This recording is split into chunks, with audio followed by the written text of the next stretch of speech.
What I do, homies, we back here with some more the Fat Electrician. But before we start off, my last reaction that I did to the communist versus capitalism, I stated in there that, I apologize for not talking that much in those reaction video. And the response that I got in the comments was something I did not expect, that you guys was actually along the journey of me actually learning, which I didn't even look at it from that aspect. I've been doing reactions for a while. I like to kind of stay in a lane of things that I'm most knowledgeable about to provide some value. But the fact that something that you guys were in it just to see me learn some things just put a big old huge real smile on my face. So we are continuing America's most iconic delivery system, Grumman LLV. Let's go ahead, shut up and turn it up. Single time I try to make a funny, lighthearted video, it gets completely unhinged. Today we're talking about Northrop Grumman's most iconic vehicle of all. That happens every time I make a dad joke. Most of them are unhinged, but I'm laughing. You gotta be able to laugh at your own jokes. All time. Every aviation nerd just sat forward in their chair because if I don't pick their favorite Northrop Grumman plane, they're gonna roast me in the comments section. Because if you don't know, Northrop Grumman is a defense contractor primarily known for making warplanes, and they've created some of the most iconic and effective warplanes the world has ever seen. Some of those planes include the F-4F Wildcat, the F-6F Hellcat, America's gun with wings, the A-10 Warthog, the B-21 Stealth Bomber, and its replacement, the B-21 Raider. But all of these I'm gonna tell you some of my knowledge, right, of these planes. Why I might not know the details. Call of Duty. Nah, ain't no shame in that. You gotta learn somewhere, right? Stealth Bomber, and its replacement, the B-21 Raider. But all of these pale in comparison to Northrop Grumman's most iconic and durable vehicle of all time. A vehicle that was designed to perform its tasks swiftly, despite snow or rain or heat or gloom of night, the LLV, the long life vehicle, aka the mail truck. Look, man, I mean, even though I was wondering where this was going, right? He was talking about planes, but then he switched to a mail truck. And if it wasn't for that thumbnail, right, assuming that he had something else in the thumbnail, 100% would have got an even bigger response. But bet you didn't see that coming. You're not serious.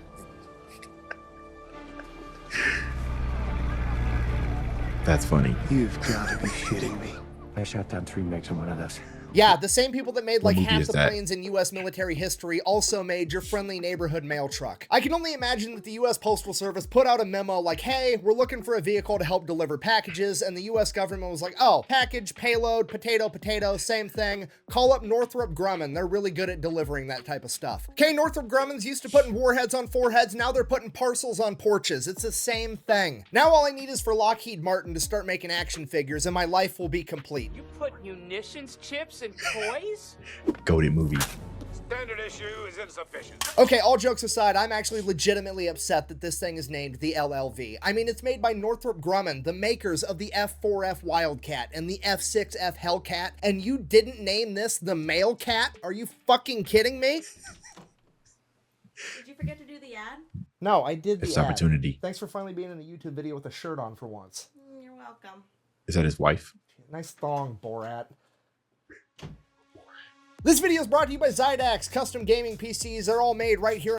Hey, Zydax. I am a fan of Zydax. My current computer that I have right here is Zydax, and I can attest to their quality.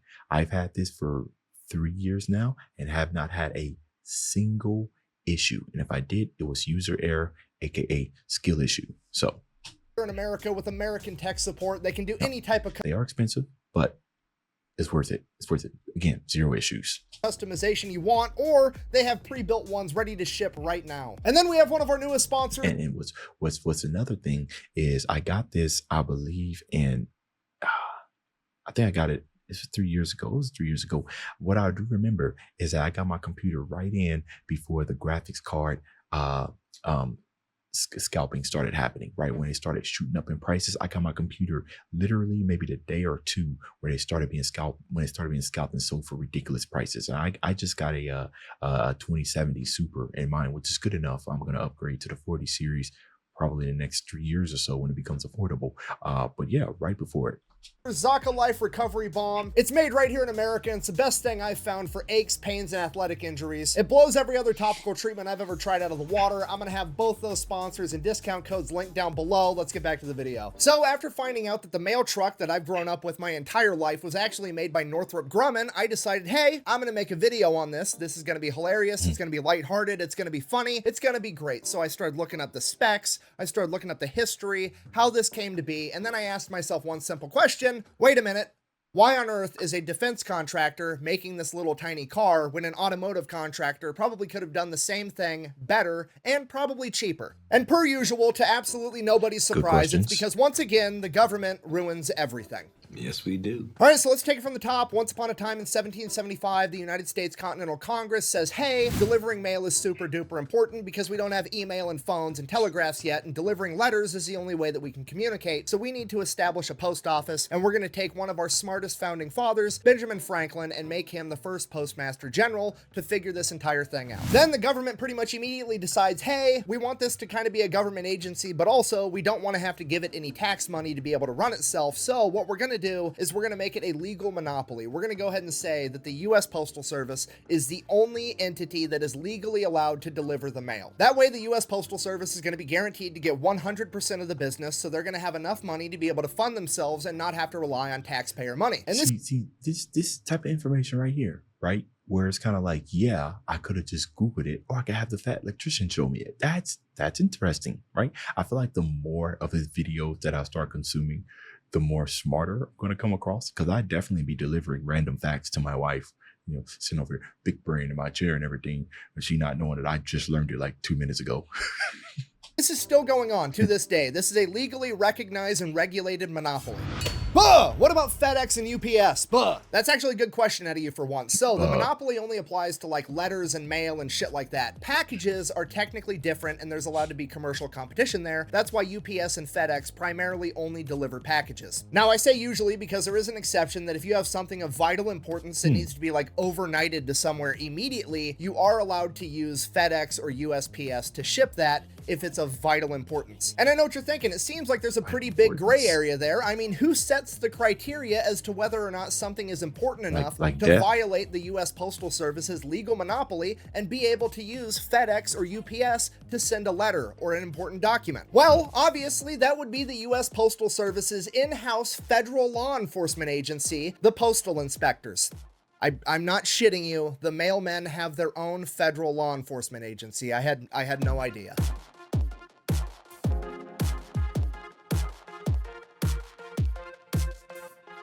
Now, typically the postal inspectors are doing really great things, like making sure that people aren't sending bombs or drugs through the mail or investing. You know, my wife worked for Spirit Airlines as a supervisor for about 4 years. So I think I kind of knew that. Now, it probably isn't the same thing as TSA, but I remember seeing that you are transporting goods, that there must be some type of correlation there.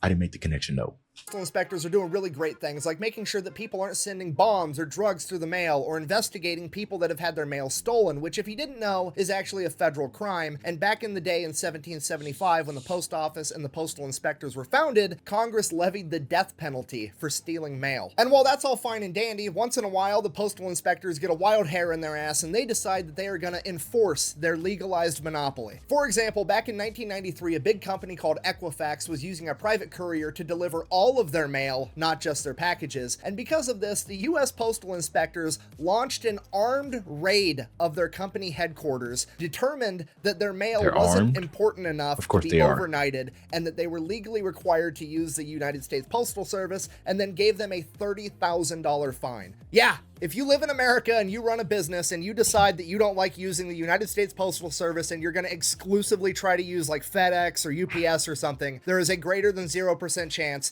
that armed mailmen in body armor will show up to your headquarters and raid your business, tell you that's illegal, and then give you a fine. Okay, do I want to talk shit right now because that seems absolutely insane and ridiculous? Yeah, a little bit. Am I gonna? Absolutely not, because they know where I live, okay? I didn't know they existed until yesterday, and already Special Forces mailman is on the top of my list of people I'm not gonna fuck with. So everybody kind of already knows that being a mail carrier is a government job, but most people don't understand to the extent extent that the U.S. Postal Service is its own government entity, so much so that it necessitates its own federal law enforcement agency. So going back to the Grumman mail cat and the actual physical transportation of the mail, it always just kind of went with the times. Back in the 1700s when they were founded, it was delivered on horseback. When cars came out and they became more and more common, the post office began using more and more cars. So the U.S. Postal Service would just acquire whatever cars they needed whenever they needed them, and this went on for decades. But by the 1930s and 1940s, it was becoming a huge issue because the USPS had acquired a ton of different cars. They were all different makes, all different models. They all drove different. They all had different carrying capabilities. They all required different mechanics, different parts. It was a huge logistical nightmare for this enormous fleet of vehicles. As I'm sure you can imagine, it would be like 100 times easier if all of the vehicles in the US postal fleet were the same exact thing and all had the same capability, requiring the same replacement parts, the same type of mechanics, and you could teach all the postal carriers how to drive one vehicle and one. Yeah. So, and another benefit is that if they all did use one, then it's just a matter of who you go with. The most resources, the most accessible resources, right? Because I don't know what foreign vehicles were available then, right? Because then that will make it very difficult to get the parts that you need, very difficult to get the training. So essentially, you'd want to keep that all in the US, right? For maximum compatibility, if you will. One vehicle only. So at the end of World War II, with hundreds of thousands of Americans returning home and looking for jobs, the United States Postal Service recognized a very unique opportunity with the Willys Motor Company Jeep. Because the Jeep was being used by the US military, there was already a ton being manufactured, and a lot of the people returning home from the military already knew how to drive it. There was a ton of people qualified to work on them mechanically, and there was a ton of excess parts around. And with the military downsizing, there was a huge surplus of them, so it was a perfect fit in pretty much every way. It is a rare case of the government doing something 100% right, and the United States Postal Service adopted the Jeep as their primary vehicle. And that worked for like 40 years, but as the US got bigger and bigger with more and more people, and people started sending more and more mail and more packages, the capacity that the Jeep could hold simply wasn't enough, and the United States Postal Service wanted something that was capable of carrying more mail. But you have to remember, this is a government agency, and they can't do anything simple when it comes to getting new equipment, so they can't just go over to like Ford or Chevy and be like, hey, build me a new mail truck. No, they have to figure out the exact specifications that they're looking for, and then they have to send it out to all the government contractors so that they can all put a bid in on it. That way the government contractors can come in, do the exact bare minimum, and make a ton of money. I mean, let's just look at the LLV, for example. They wanted this thing to weigh a maximum of 3,000 pounds. Guess how much it weighs? Exactly 3,000 pounds. They wanted it to be able to carry a minimum of 1,000 pounds. Guess how much it can carry? Exactly 1,000 pounds on the dot. They wanted it to be this tall, this wide, this long, and Grumman came along and said, dope, I'm gonna make a metal fucking rectangle exactly that size, throw an engine and some wheels on it, and call it a good day. They literally made a mobile... Now look here, this is what you're gonna get, all right? You're not really in a position to negotiate.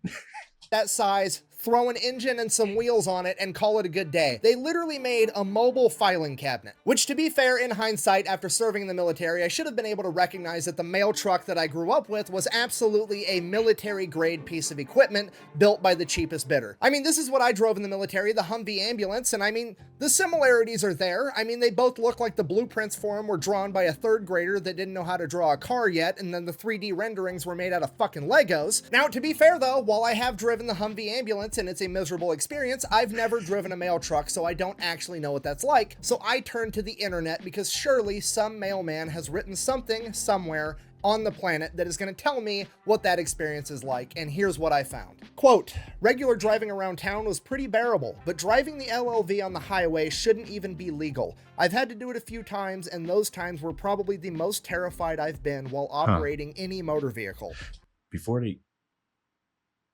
Is it because the mail trucks there don't have that much protection, right? At least I don't think so, right? To kind of maximize the amount of product and stuff they can hold, I imagine it's pretty thin. I remember riding in a helicopter for the first time, and one of the most unsettling things there, especially when it's your first time, is just how much vibration it was, right? I get so used to being surrounded by tons of steel, right, that I don't feel those vibrations. My car has been aerodynamically treated to resist it. So with the design of these, I imagine yeah, they probably did design that, but carrying the mail is first, like first of importance, right? So everything else is just whatever it needs to be. And considering how long this design has been around, driving driving on a highway probably wasn't that big of a deal then that it is now. Riding a motorcycle over 100 miles an hour? No problem. Merging onto the highway in a mail truck? You couldn't pay me to do it again. The sluggish acceleration, deafening noise, Okay. and harsh vibration Yeah, were there it all is. bad enough. But knowing the body of the vehicle would crush like a soda can in an accident is what made it such a frightening experience. Hey, I got it. Okay. Knowledge. Nope, I was right, because that is to a T what it's like to drive a military ambulance. I got one of those things going 75 one time thanks to an enormous hill, and it felt like I was re-entering the Earth's atmosphere as everything that wasn't strapped down rattled out of place and started falling to the floorboard. Now, I don't know this for certain, but driving a Humvee or an LLV really fast kind of seems like anal beads, you know? The faster you go, the bumpier it gets, and if you go too fast, there's gonna be shit everywhere. What did he just say? Brian, this does not seem appropriate to watch in front of the baby.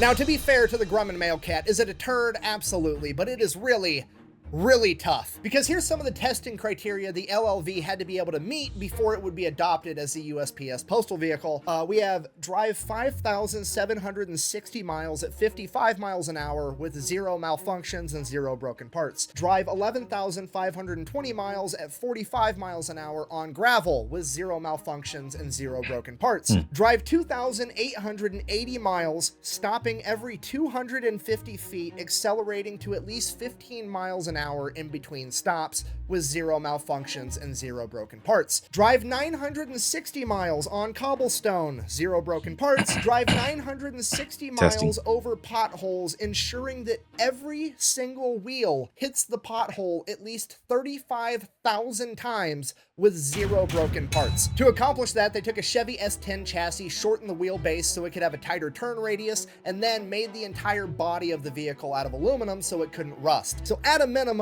at least it's tough. Despite the fact that it is really tough, it is finally time to start replacing the United States Postal Service carrier vehicle because, well, the engine that they put in these things is an engine from the 1970s known as the Iron Duke, and this bad boy's getting like 9 miles to the gallon. This is the same engine they were putting in the Cavalier and the Trailer Park Ferrari back in the day. I mean, the Pontiac Fiero. Don't laugh, the Pontiac Fiero is high-class white trash, okay? The only thing cooler than that when I was growing up was the 2002 Dale Earnhardt Edition Monte Carlo. Sorry, I'm getting distracted. The main problem with the LLV is the gas mileage, okay? Because it only gets 9 miles to the gallon, you have to realize this is like the biggest fleet of vehicles that the United States has. There's over 140,000 of these things, meaning that for every single penny that gas prices go up, the US Postal Service has to spend an additional $8 million on fuel alone. And I'm guessing you can't just simply rebuild them, seeing how much work had to go into getting it passed down so everybody get their bids and of course the specifications,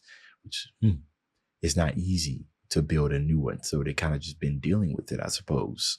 This is the part where you're like, oh, America's capitalist, that's fine, that's the cost of doing business, just raise the prices of your services, and it's covered, it's no big deal. You would think that, but remember, the US Postal Service is a government-regulated monopoly, meaning that anytime they want to change their pricing, the government has to sign off on it, and the government takes forever to do anything. Another example of this would be like the power company, right? Because you can't shop around for different power providers the same way you look for like an internet service provider or a cell phone provider. You only have one power company available where you live, the same way you only have one post office available where you live. Anytime the power company wants to raise their rates, the government has to sign off on it, and it's a huge deal. Same thing applies to the postal service and stamps or anything else. Because of this, they can't effectively adapt and change their prices, so it's a humongous issue. So how do we solve this? Well, there's two options. You could A, get rid of the monopoly that's set in place because it's no longer effective for what it was originally supposed to do by helping the USPS, and now it's actually hindering them more than it's helping because they're no longer able to change their prices to actually be competitive. Or you could B, make them get different vehicles. And obviously, we're absolutely 100% of the time going to go with B, because the US government, or any government ever really, is never ever going to give up control, and they have control over the USPS, and they're never ever going to let that go. They would rather see that thing burn to the ground than give up control over it. So obviously the USPS is getting new vehicles. But then that bites the US Postal Service in the ass, because remember, they're a government agency and they can't just like go to Toyota and be like, hey, Toyota, that new truck that you guys just came out with that's $10,000 and really cool, can we buy a bunch of those for fleet vehicle? Or, you know, I've seen, my wife is a serious Amazon shopper, so I got really used to seeing the evolution of the Amazon delivery vehicle. The things float around like spaceships. I wonder who makes them. Who's the maker of those?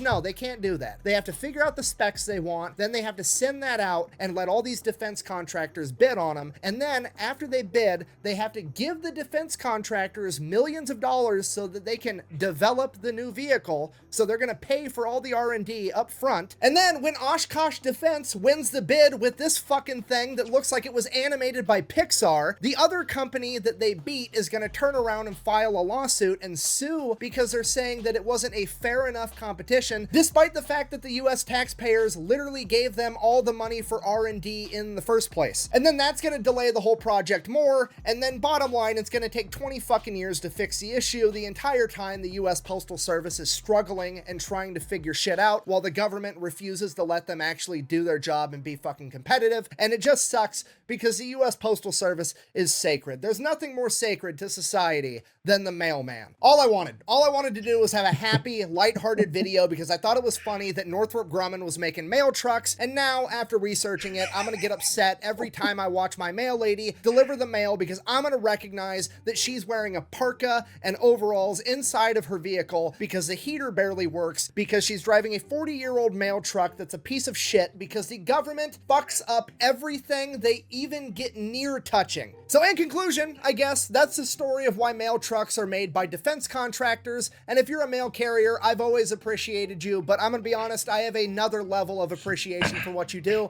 because I truly, genuinely had no idea the levels of bureaucratic bullshit that you had to hurdle on your way to get mail into my mailbox. So thank you.